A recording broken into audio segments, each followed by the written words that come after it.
भारत और पड़ोसी देशों के बीच आए दिन किसी न किसी मुद्दे को लेकर वार्ता चलती ही रहती है। अब इसी बीच भारत और नेपाल में भैंस का मुद्दा गरमाया हुआ है। नेपाल भारत से मुर्रा नस्ल की 15 भैंस खरीदने की तैयारी कर रहा है।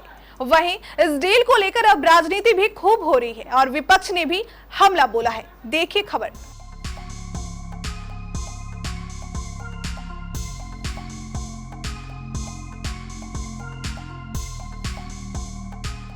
हाल ही में नेपाल के प्रधानमंत्री पुष्पकमल दहल प्रचंड भारत दौरे पर थे। इसी दौरान वे अपने एक समझौते को लेकर विपक्ष के निशाने पर आ गए हैं। नेपाल और भारत के बीच एक समझौता हुआ है, जिसके तहत नई दिल्ली अब काठमांडू को 15 मुर्रा नस्ल की भैंसें देगा। मुर्रा नस्ल की भैंसें ज्यादा दूध देती है।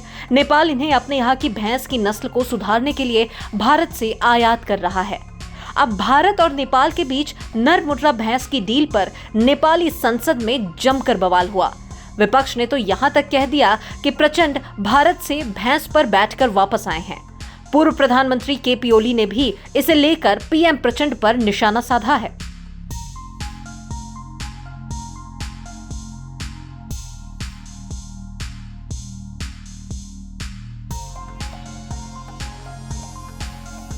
नेपाल में संसद की कार्यवाही शुरू होने के बाद राष्ट्रीय स्वतंत्र पार्टी के नेता सिसिर खनल ने प्रचंड और पीएम मोदी के बीच भैंसों को लेकर हुई डील का मजाक उड़ाया। खनल ने कहा कि पीएम प्रचंड भैंस पर बैठकर भारत से वापस लौटे हैं।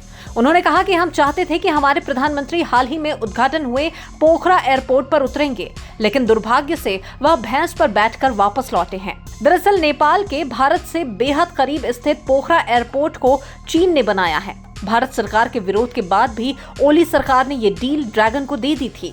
भारत ने इस एयरपोर्ट के लिए अंतर्राष्ट्रीय उड़ानों को रास्ता नहीं दिया है।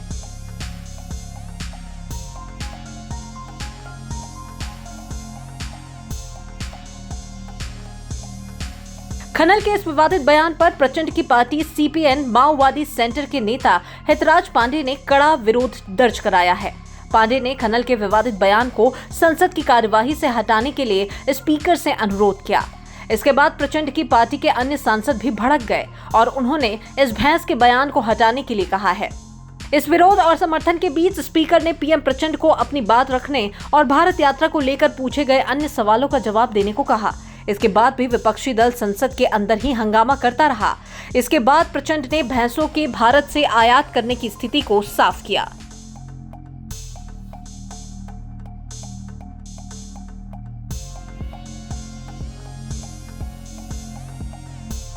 नेपाली प्रधानमंत्री ने कहा कि भारत से 15 मुर्रा भैंस की आयात ब्रीडिंग के उद्देश्य से की जा रही है।